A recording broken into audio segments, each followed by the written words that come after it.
The world is surely changing. Oh my God, things are not the way they used to be. Boy, boy, boy, as far as my eyes can see, seems the old is waiting, anticipating. Could it be that it's all in vain?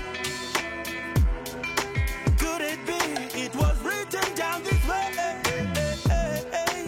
Where most people just don't care anymore.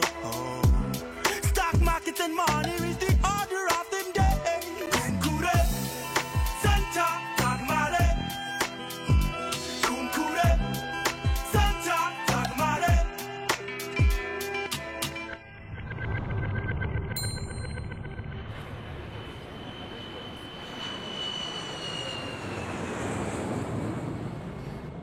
At the airport, you know, when we fly back, you still have 3 hours yet to drive.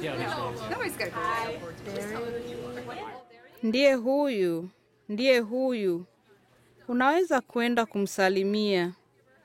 Wendo msalimie. Tulienda kwenye uwanja wa ndege. Tuliondoka kutoka uwanja wa ndege pa saa 5 ya jioni au saa 10 na dakika 50. Nilielezwa ya kwamba hakutakuwa chakula kwenye ndege wakati wa safari. Walitupa chakula kwenye ndege, lakini kulikuwa wali kidogo. Ningelifurahi kungelikuwa wali zaidi. Ningelipenda kupata wali zaidi. Wakati nilifika Marekani, nilikutana na Tom. Mtu wa Umoja wa Mataifa aliniambia kwamba nitakaa pamoja na rafiki yangu Tom. Nilifurahi sana wakati ule mtu wa Umoja wa Mataifa pamoja na mkalimali waliniambia ya kwamba nitakaa pamoja na rafiki yangu Tom.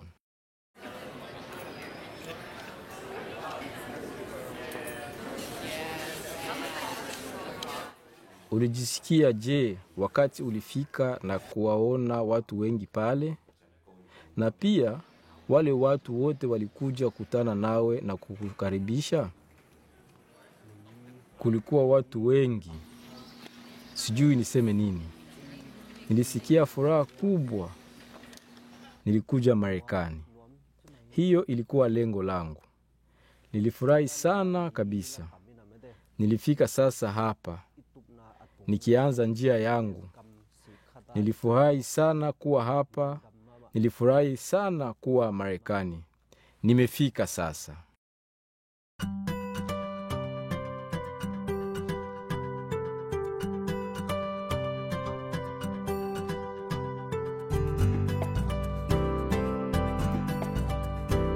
Tuingieni kwenye lifti.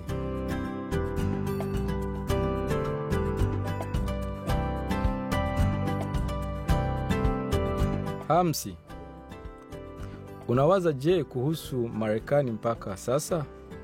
Unawaza je? Huwezi kuacha gari lako mahali popote. Lazima kulipa mahali kwenye gari inasimama.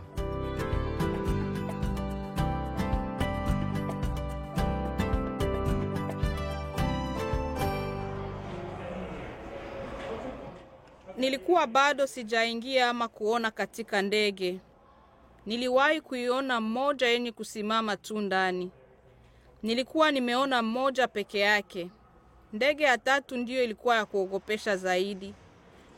Ndege ambayo ilikuwa ya kuogopesha na kustua zaidi ilikuwa hiyo ya 3 ambayo inileta Seattle. Nilikuwa nasikitika sana kwa sababu sikumjua mtu yeyote kwenye ndege. Na nilikuwa Msomalia mmoja tu katika ndege hiyo. Hiyo karibu yako.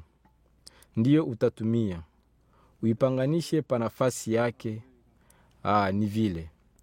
Yako ni hiyo ya upande wako.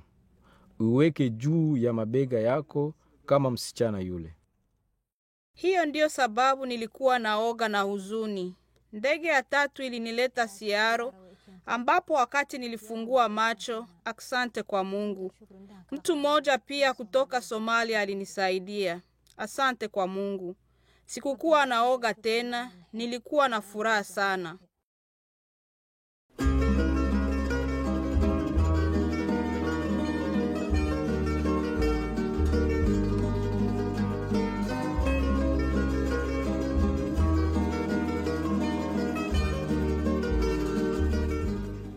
Is that his bag? Yeah. Ah.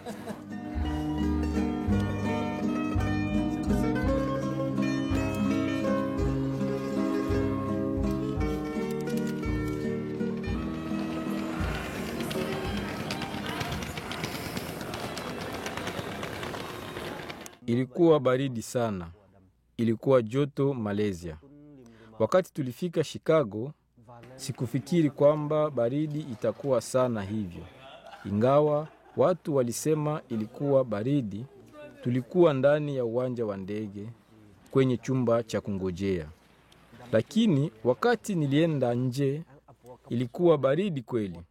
Sikuweza kubaki nje hata dakika moja. Nilisikia baridi sana.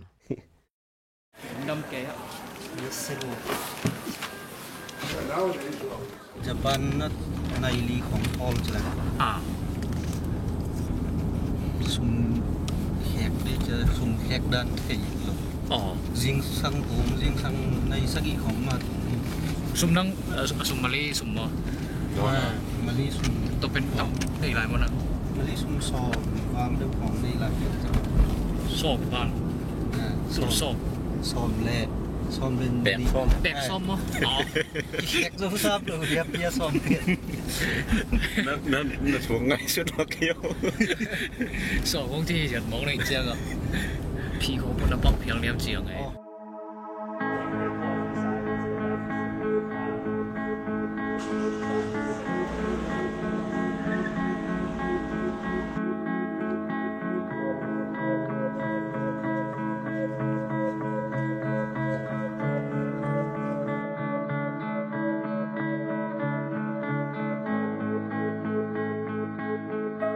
Hamsi, utakuwa wa kwanza kuingia. Usiogope, ingia.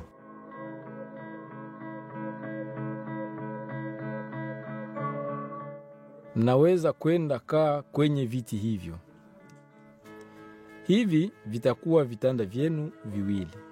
Mama, sofa hii itakuwa kitanda chako. Watakamata picha za filamu wakati tunaonyesha jinsi ya kutumia jiko, friji na vyombo vingine.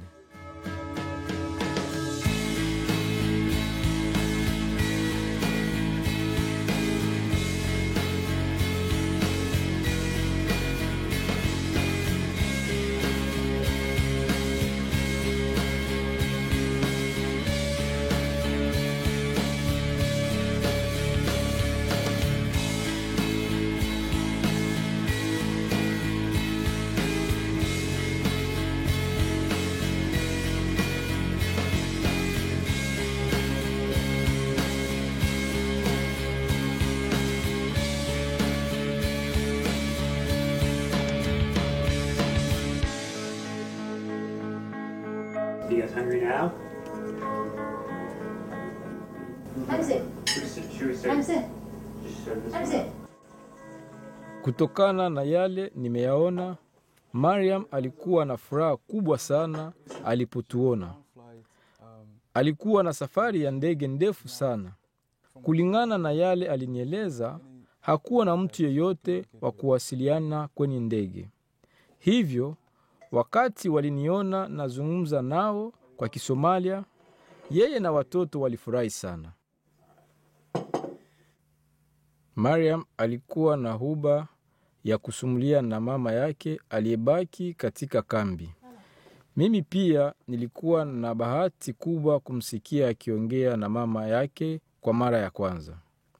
Mariam alikuwa na wasiwasi kuhusu afya ya mama yake, kama dada zake walipata maji kwenye pampu, ama hata kama walichukua mbuzi kwenye malisho. Kwa hiyo, ilikuwa vizuri kuona ya kuwa aliweza kuzungumza na jamaa lake na kuambia kama alifika salama.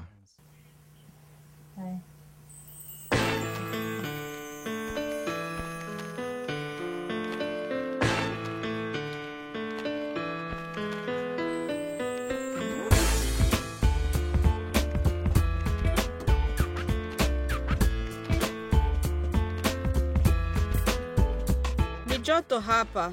Muliwaza kuhusu hayo. Muliipata vizuri na joto.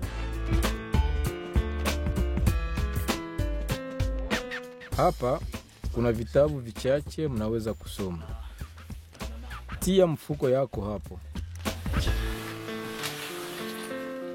Jana usiku tulichukua kijana mmoja kutoka Burma, na pengine alikuwa kwenye ndege zaidi ya masaa 24 peke yake.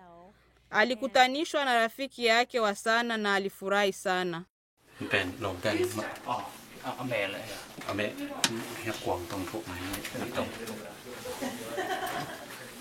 Unafika hapa sasa na hivi utafanya nini? Hivyo tunamrudisha nyumbani kwake na kusubiri akule chakula cha jioni, kwa sababu baada ya siku nzima unataka kula chakula ambacho nazoea. Unataka kupumzika na kusitofikiri tena, lakini alikuwa amechoka kweli.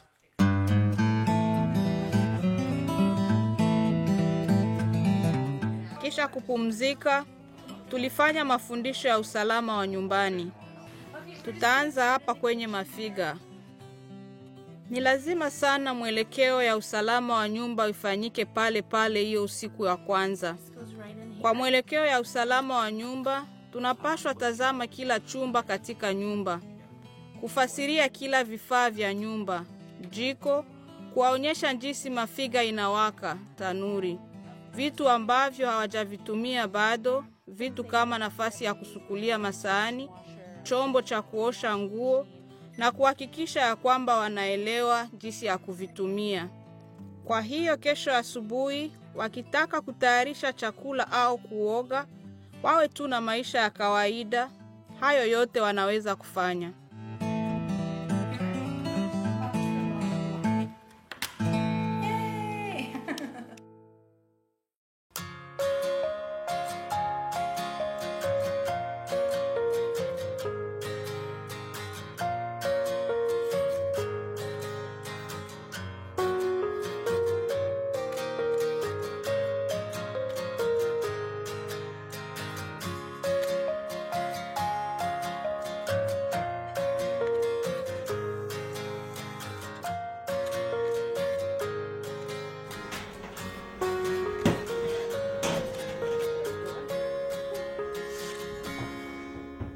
Siku ya kwanza tulifika hapa, nilishangazwa na majengo, pia na viwanja vya ndege hapa.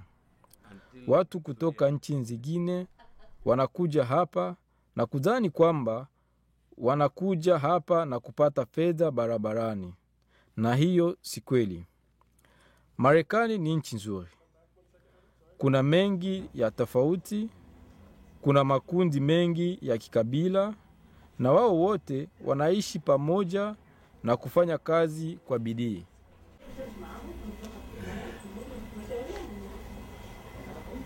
Naamka saa 11 ya asubuhi.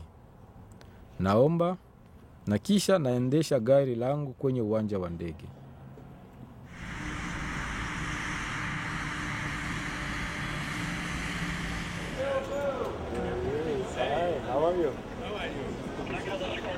Nafanya kazi kwenye uwanja wa ndege. Naendesha gari la umeme. Kazi yetu ni kutoa watu kwa ndege, tunawapeleka kwenye gari la umeme na kuwaleta kwenye mlango B ya ndege. Hiyo ndiyo kazi yetu, kuwasaidia watu kwenda mahali wanapohitaji.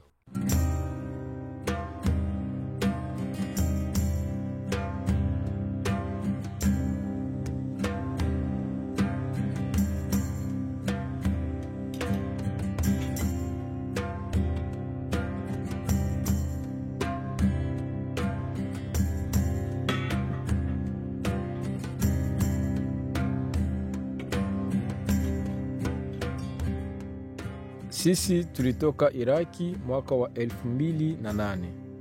Kutokea huko ilikuwa si rahisi. Mimi nilikuwa nyara huko. Kosa langu ilikuwa kwamba nilizungumza Kiingereza. Walinitibu vibaya. Sitaki kuzungumza kuhusu hiyo. Ni chungu sana. Mimi nilifanya kazi na Waamerikani na jeshi lao. Nilifanya kazi Iraki kama dereva wa krane na jeshi lilinisaidia kabisa. Walisema Mazin, ukikamatwa mara ingine utauawa. Hapana. Ndivyo hivyo, nashukuru Mungu. Walinisaidia sana. Tuliamua kukaa Marekani, ilibidi tuondoke. Ilibidi tuame huko. Tutafanya maisha mapya. Siseme kamwe hapa kila kitu ni kamilifu au rahisi. Maisha sio rahisi, lakini unajisikia salama. Unaweza kwenda kazini na kurudi salama. Iraki, hakuna mtu anaweza kuahidi hayo.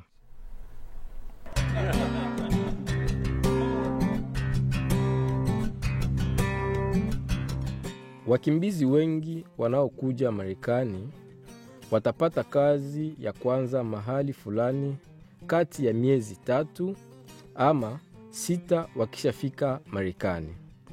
Kuna wengine wanaweza kupata kazi mapema.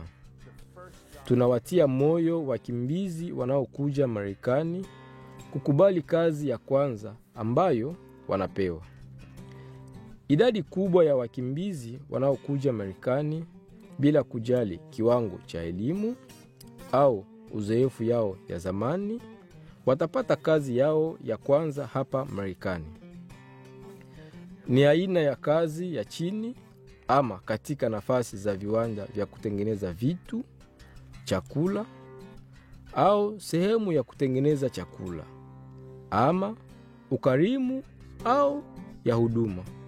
Kwa ujumla, ni salama kusema kwamba shirika lako la makazi mapya litakusaidia wakati unatafuta kazi mara ya kwanza hapa Marekani.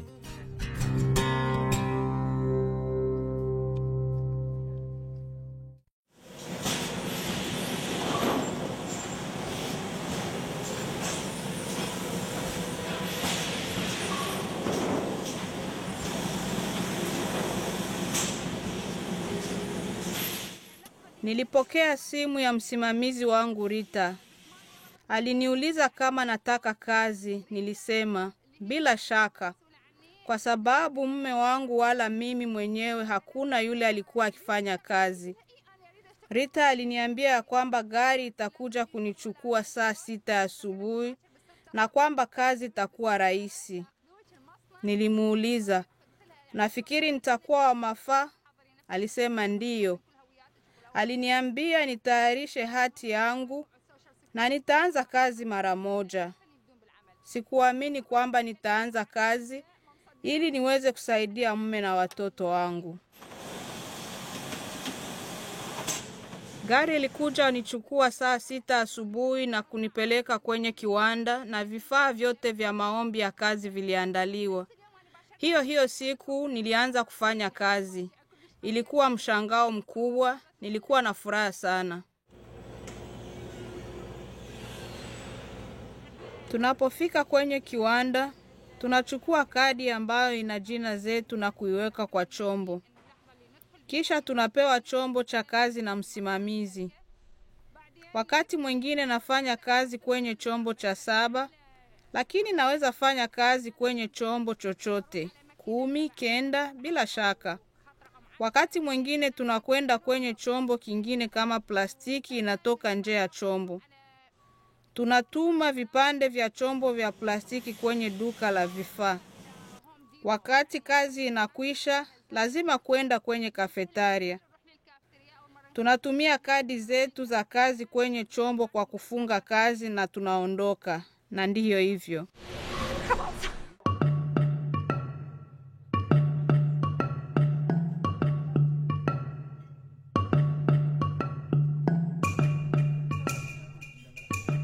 Hapa ndiyo una lengo. Unania kwa ajili ya watoto wako baadaye. Wanafanya vizuri kwenye shule ya sekondari. Kisha masiku 906 Marekani walimaliza shule ya sekondari. Kijana wangu mwanaume alimaliza shule ya kati na anaenda akapanda kwenye sekondari. Na binti zangu walimaliza sekondari na kuanza chuo kikuu. Ni kwa nini tunafanya kazi? Ni kwa sababu tuna lengo. Lengo ni gani? Jamaa, malipo ya nyumba, umeme na maji. Tuna gari.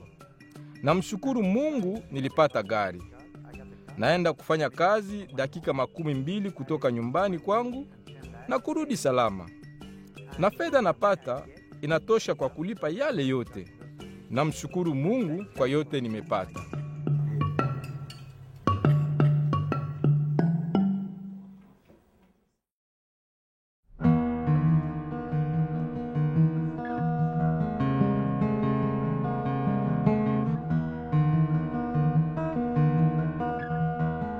Hoja upande wa mama yako ili tuweze kupata kifungo nyekundu. Hoja ukanda kwa upande mwingine wa shingo yako. Jaribu upande mwingine. Vuta ukanda upande mwingine. Uikaze.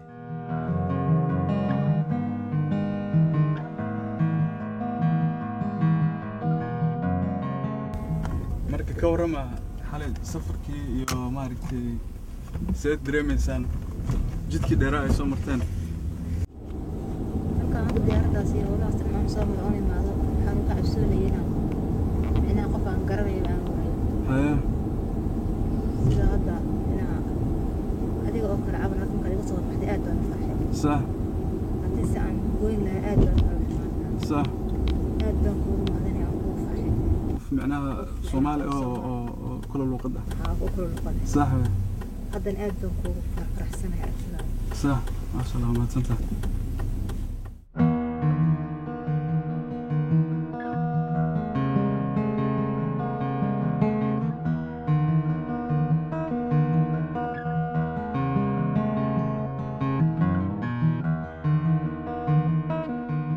Nia ya mkutano huu ni kutumiwa kama mwelekeo ya kwanza. Tungetaka kuanzisha mpango wetu na watu wanaofanya kazi kwa ofisi yetu. Wateja wetu wana makaratasi mengi wanahitaji kukamilisha. Tunafanya nyaraka nyingi kwenye ofisi kwa kuelekeza mpango wetu. Pia tuna makaratasi za maombi ya Social Security na faida zingine za mitaa ya ofisi. Wakati wanakwenda kwenye uteuzi huo, wana makaratasi zaidi za kujaza huko.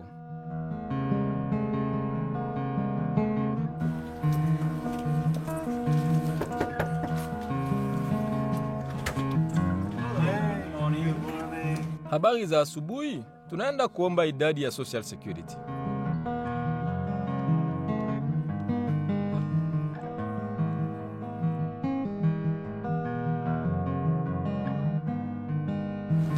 Vột ná thế này em khát rồi. Mua có một tàu biết thế.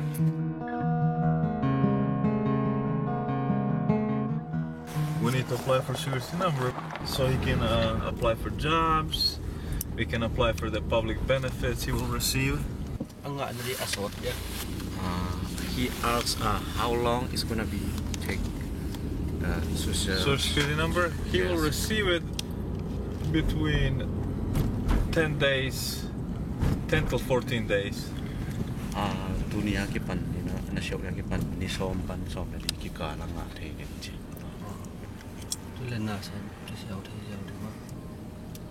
He asked me that can I get immediately after I get the Social Security card the job? Yes, we have a employment specialist in our office, and she will meet with him after we get done with Social Security number.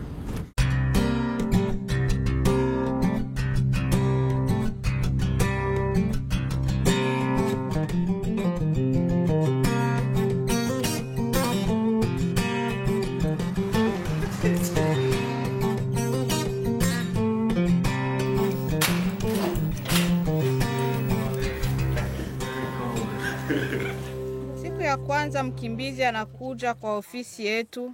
Tunachukua ulizo ya maswali na inachukua makaratasi mengi. Karibu wote, vizuri kuwaona. Mulipumzika, mnajisikia vizuri leo. Kwanza tutaanza na makaratasi za kukubali. Hii itaturuhusu kuwatumikia hapa kwenye huduma wa jamaa ya Kiluteri. Mnajua, wakimbizi wanajaza makaratasi mengi za kukubali na wanaulizwa maelezo mengi. Ni muhimu kuelewa kwamba hiyo ni utangulizi. Hizo maulizo zitaendelea na kuletwa kwao kwa sababu tunaelewa kwamba ni mengi kabisa. Hawawezi kufanya kila kitu kwa mara ya kwanza. Hi, this is Jessica, employment specialist. Nice to meet you. Watu wanahitaji kujua kwamba itakuwa vigumu. Utakwenda haja ya kujua jinsi ya kuzoea hii maisha yetu magumu. Kwa hiyo, muwe na uvumilivu na kuelewa kwamba kuna magumu, haitokee mara moja. Mtu anaweza kufanya miezi 6 ya kwanza bila kupata kazi. Unaweza kufanya mwaka wa kwanza pia bila kupata gari. Muelewe tu kwamba kuna magumu. Ulitia saini kwenye makaratasi mengi wakati ulikuja kwa ofisi hii. Haukujua kweli hayo ulikuwa ukijaza. Je, uliwaza nini kuhusu hayo? Sikuwa na wasiwasi. Sikuwa na wasiwasi kwa sababu walikuwa wakinichukua kila mahali na kunisaidia. Sikuwa na shaka hata kidogo kwa sababu walikuwa wakinisaidia. Nadhani tumemaliza. Asanteni sana kwa kuja. Asante sana.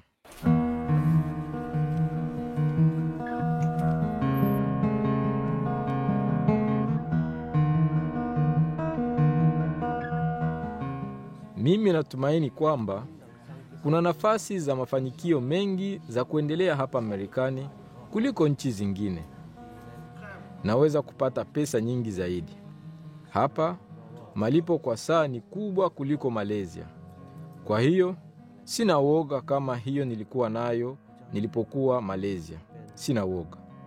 Huko mtu hawezi kusubutu kutoka nje bila kitambulisho ama pasipoti au kadi ya kujitambulisha. Hapa unaweza kutembea bila wasiwasi yoyote. Hapa mimi najisikia salama sana. Who, where, what time? Who, where, what time? Maisha inaonekana kuwa rahisi sana hapa Marekani. Kama mimi napata kazi na kuzungumza lugha ya Kiingereza. Watu wengine katika utamaduni wetu, hasa wazee, wangependa kujifunza Kiingereza. Ni muhimu hapa kweli. Hamna haja ya kuwa na wasiwasi ikiwa hamzungumzi Kiingereza. Lakini ni bora kujifunza Kiingereza kwa sababu unaweza kuwa na usiliano na watu ambao wanazungumza Kiingereza na kusafiri popote unapotaka.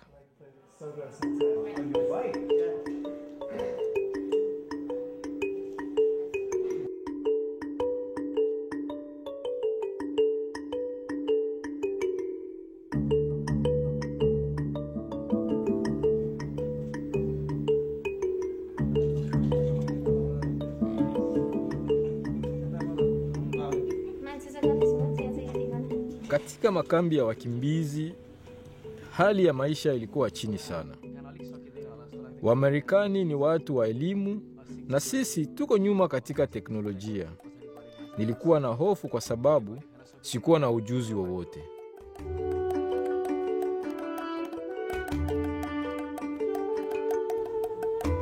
Nimeishi hapa kwa mwaka mmoja na nimekabiliana na maisha. Sisi hatufanyi kazi za juu hapa kama hizo tulikuwa tukifanya. Tunapaswa kufanya kazi za aina ya chini hapa. Hakuna ubaguzi. Tulikuwa na maisha magumu sana nyumbani. Tulidhani kwamba maisha itakuwa bora Marekani, sio kwa ajili yetu peke, lakini kwa ajili ya watoto wetu pia. Kila kitu kimekuwa sawa hadi sasa.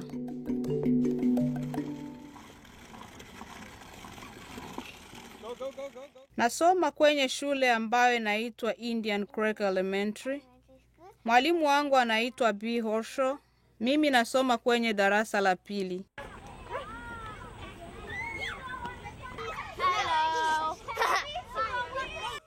Wakati mwingine nakula hamburger na maji ya machungwa na saa ingine nakula chips.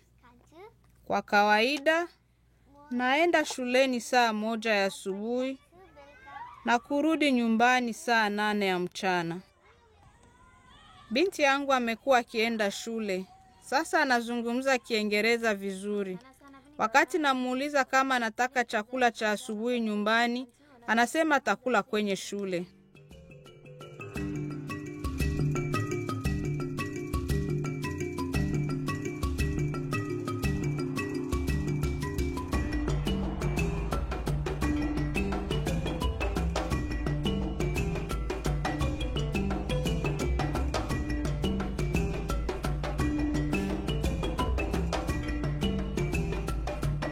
Hata kama sijaona mengi bado, kulinganishwa na Afrika na maisha nilitarajia, mpaka sasa napenda hayo ninaona.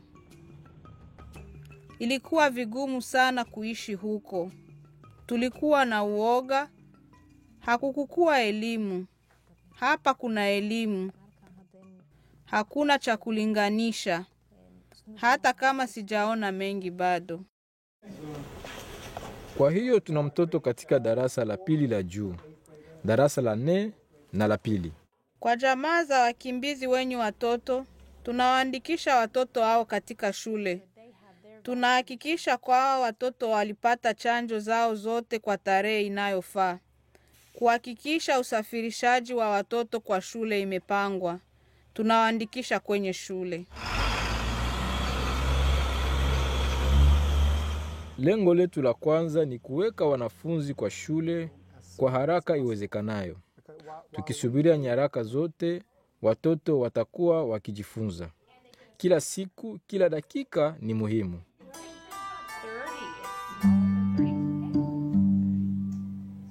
Tayari? La 2. Neno gani ambao huenda na picha A, B au C? Tunatumia mtihani sanifu na ni mtihani wa kujua kiwango cha mwanafunzi na inatupa wazo kuhusu kiwango cha mwanafunzi. Kuna viwango 4. Kisha, kutegemea na viwango vyao, walimu wa Kiingereza wanatumika nao kufatana na viwango hivyo.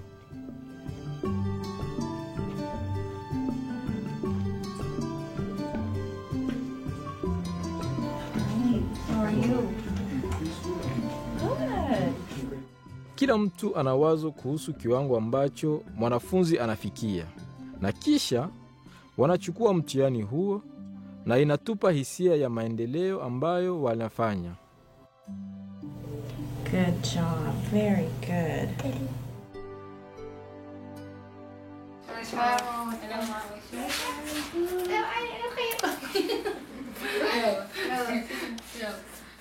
Wakati nilifika hapa mara ya kwanza, sikuweza kuzungumza Kiingereza hata kidogo na nilikuwa na ugumu wa kujifunza Kiingereza.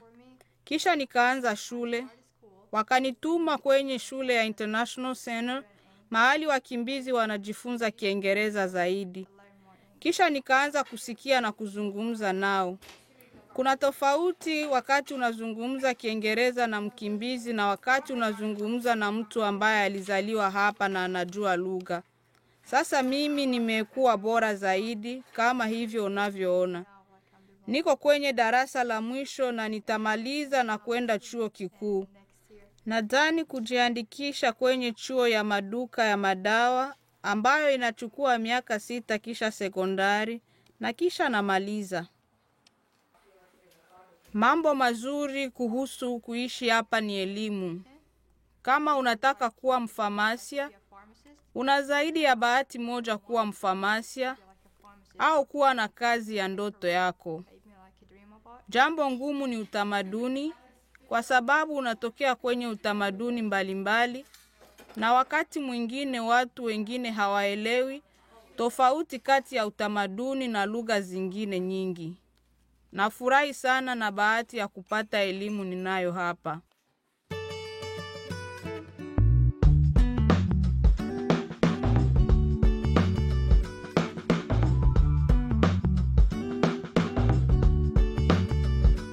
Jambo, habari gani leo?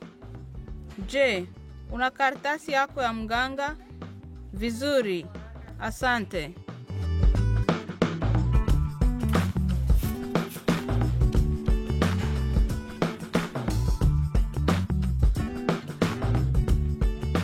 Wakati wakimbizi wanafika katika nchi hii, tunafanya uchunguzi wa afya ambapo tunawapa chanjo, kuchukua urefu na uzito wao, kupata ishara muhimu na joto.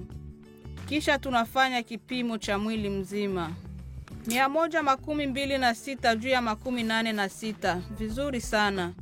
Uchunguzi wa afya ni kuturuhusu kuhakikisha kwamba wakimbizi wana afya nzuri, kwamba hakuna kitu chochote ambacho tunahitaji kufuatilia. Hivyo wakati wakimbizi anaenda kufanya uchunguzi wa afya, atashotwa damu na kisha tunaanza mfululizo wa chanjo zinahitajiwa. Chanjo hizi ni za muhimu sana, zinatakiwa kwa mkimbizi ili apate kadi ya kijani kisha mwaka moja. Hivyo tunahakikisha kwamba wakimbizi wanafuata njia za uteuzi wa chanjo zao zote, hivyo wasiwe na malipo ya zaidi wakiwa kupata kadi zao za kijani. Jambo bibi. Jambo bibi. Unafanya nini? Yupo mzima? Tafadhali kaa hapa. Hapa ustarehe. Nilikuja na wazazi wangu hapa. Mama yangu ni mlemavu, hawezi kutembea vizuri na pia ana tatizo kwa kusikia. Lakini ana mlezi. Mlezi anamchukua sukari yake, shinikizo la damu yake na pia anasaidia kufanya mipango kwenye hospitali. Nataka kuchungua pressure ya damu yako. Pressure ya damu. Baba alikataa mlezi, alisema mimi niko sawa, sina lazima ya mlezi. Hivyo nikaifuta. Mke wako ana mlezi. Je, hutaki moja kwa ajili yako mwenyewe? Kwa nini? Naweza kutembea mwenyewe, lakini mke wangu hawezi. Ana tatizo kwa kusikia. Hawezi kusema vizuri. Hiyo ndiyo maana sina lazima ya mlezi.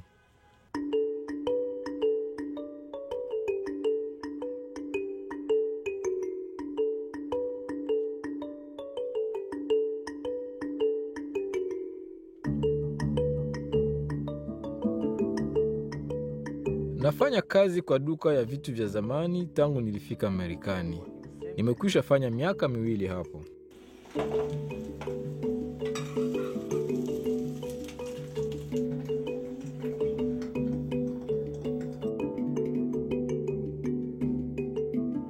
Nini ingine utachukua kwa chakula cha mchana? Nitachukua chungwa tu kwa chakula cha mchana. Ni mimi mwenyewe tu nafanya kazi katika jamaa langu. Fedha napokea kwa duka ya vitu vya zamani inatosha kwa kulipa kodi la nyumba. Baada ya kulipa vifaa vyote, fedha zote zinakwisha. Kuweka akiba ni vigumu. Fedha inaenda tu hivyo. Namna gani ulipata kazi hii kwa duka ya vitu vya zamani? Ni maneja wa kesi yangu ndiye alinisaidia kupata kazi hiyo. Nilikuwa Nepal nikisikia kwamba Marekani ni mahali ya mafanikio za kazi, kwamba ni nafasi nzuri kwa ajili ya watoto na wazee. Ndiyo nilisikia. Wakati nilikuja Marekani, nilisikia upekee kwa sababu nilikosa maisha yangu ya zamani. Maisha ambayo tulikuwa nayo Nepal ilikuwa tofauti na maisha yetu hapa Marekani. Lakini baada ya kuishi hapa miezi michache, nilianza kuyazoea. Sasa najisikia vizuri.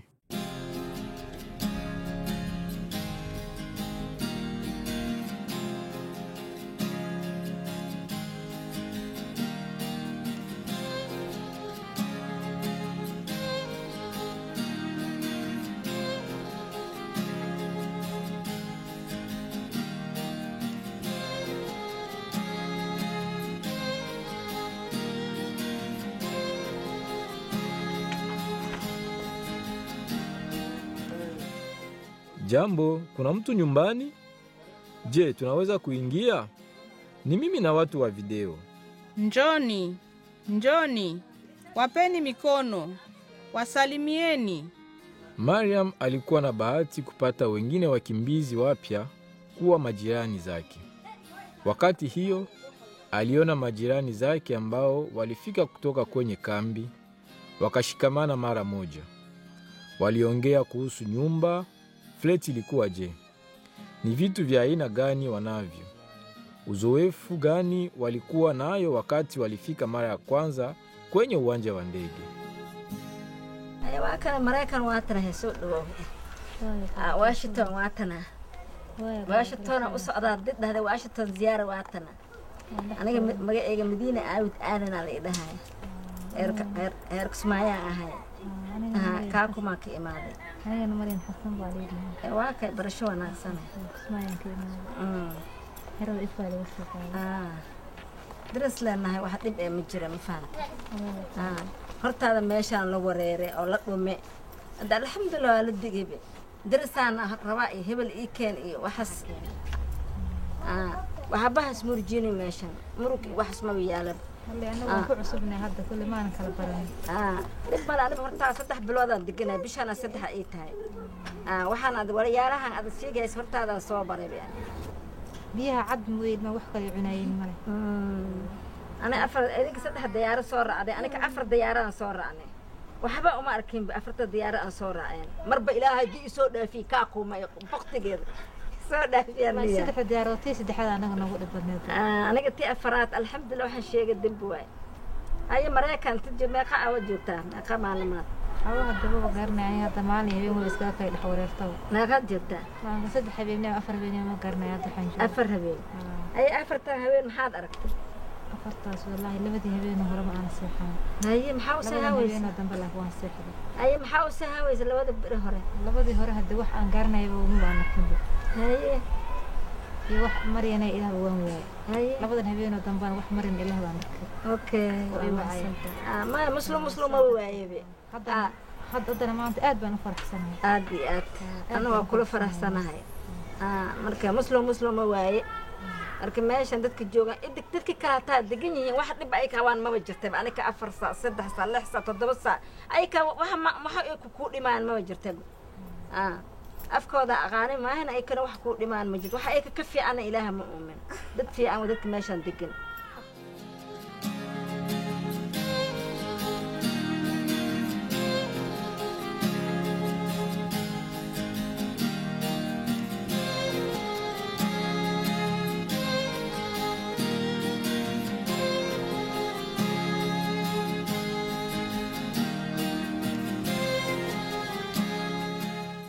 Ni tofauti kubwa sana kati ya hapa na nchi za Kiarabu. Katika nchi za Kiarabu, mwanamke anapika, anasafisha na kulea watoto. Hapa wakati mwanamke anafanya kazi, anaendelesha nguvu za mtu. Mimi nafanya kazi na pia narudi nyumbani. Nachoka sana. Wakati niko nyumbani, mimi ni mtu kimya sana. Naweza kusikia tofauti, mimi ni mtu tofauti nikiwa nyumbani. Mabadiliko makubwa katika maisha yangu ni kwamba nilipata leseni yangu ya kuendesha gari na mimi naendesha gari. Ni lazima wanawake wajifunze kuendesha gari Marekani na kuwa na uchochezi wa kufanya kazi. Nilitafuta kununua gari kwa sababu nilikuwa katika hali ngumu sana.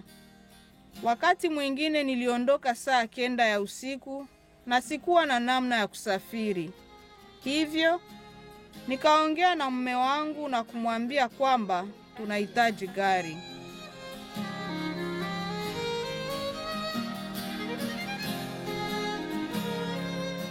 Katika kipindi cha mwezi moja, nilichukua mtihani ya kuendesha gari na nilinunua gari. Mambo ikawa rahisi sababu natembeza.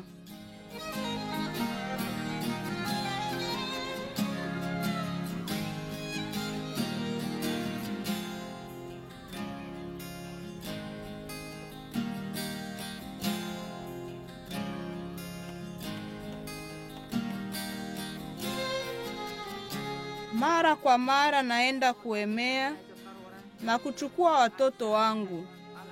Tunatoka kama jamaa. Kwa hiyo inakuwa rahisi sana kwangu inakuwa rahisi sana kwangu Marekani.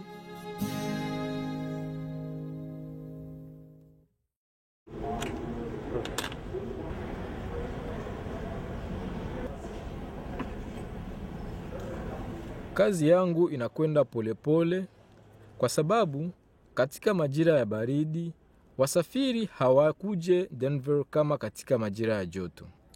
Katika majira ya joto kuna wasafiri wengi. Kwa hivyo ni mabadiliko makubwa. Inapunguka. Kabla ya hapo tulikuwa tukifanya kazi kwa siku 5, masaa 8 kwa siku. Sasa tunafanya kazi masaa 13 kwa juma.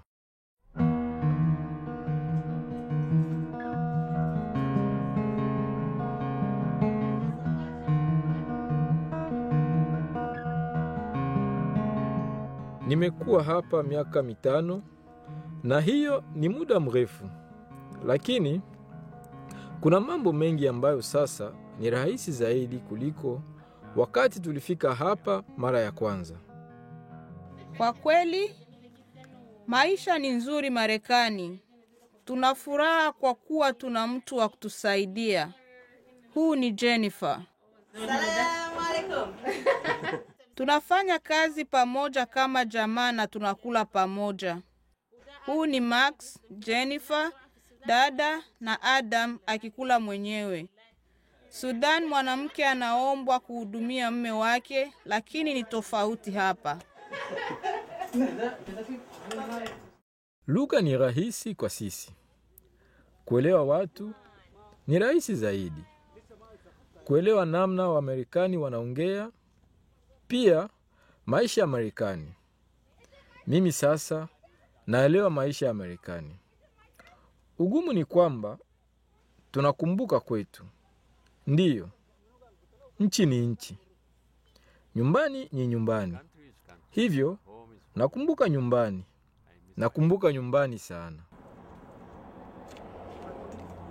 Nyumbani, tunafanya mambo katika kikundi.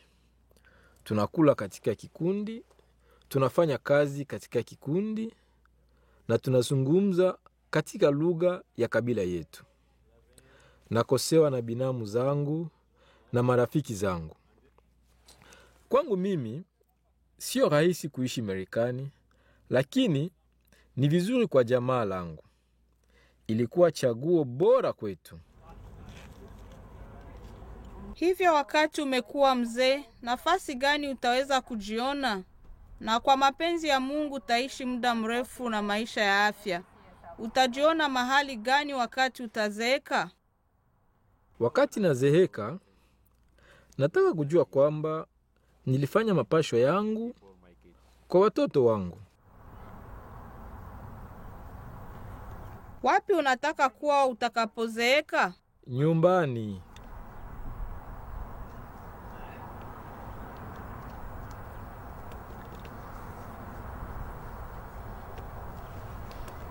Nchi yangu,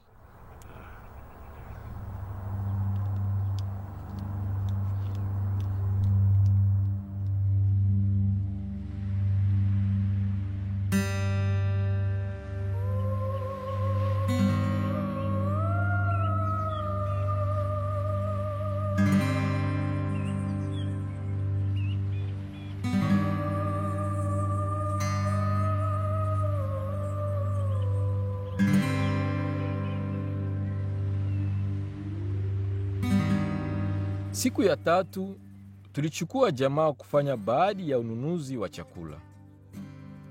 Wakati wa ununuzi tulikutana na mwanamke wa Somalia katika duka. Ilionekana kama amekuwa nchini hapa kwa muda mrefu. Jambo la kuvutia ni kwamba hakumsogelea Mariam, kumkaribisha na kusalimiana naye. Na ilimshangaza Mariam kweli kuona kwamba mwanamke huu hakumsalimu.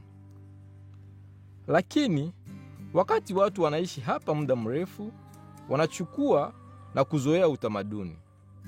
Na kwa hiyo, sidhani kwamba yeye alifanya kitu chochote kibaya. Nadhani ni hivyo ndivyo jinsi unazoea sasa. Hii Jali biashara zako na ununuzi. Nadhani ni vigumu kwa wakimbizi wapya. Watu wa Somalia ambao walikuja hapa mbele yako watakuwa tofauti kidogo.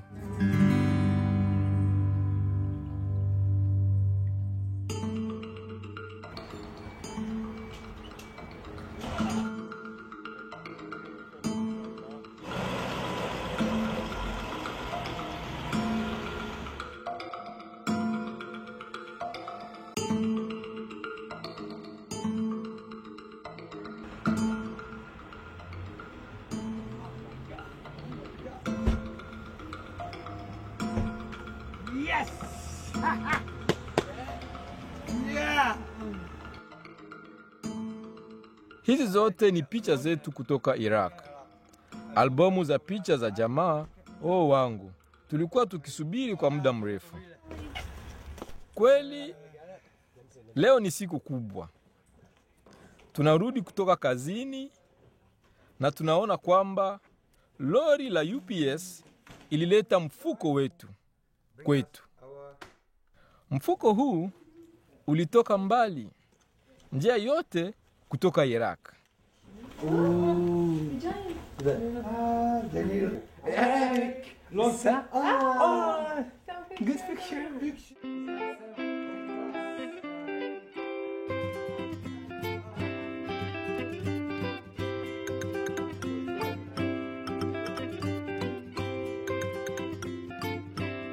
Hii ni kazi yangu.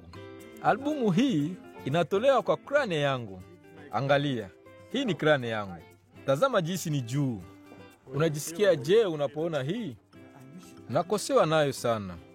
Nilimwambia kwamba nilikuwa nikiendesha krane. Sikuweza kudhibitisha, sikuwa na picha.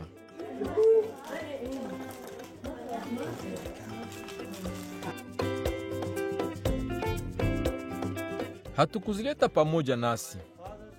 Tuliziacha kwenye nyumba ya baba yetu kwa huu mfuko. Nilimwambia kama kuna kitu chochote kinachotokelea, hii ni ukumbusho kwa jamaa langu. Baba yangu alichunga picha. Picha kwake ilikuwa ni hazima.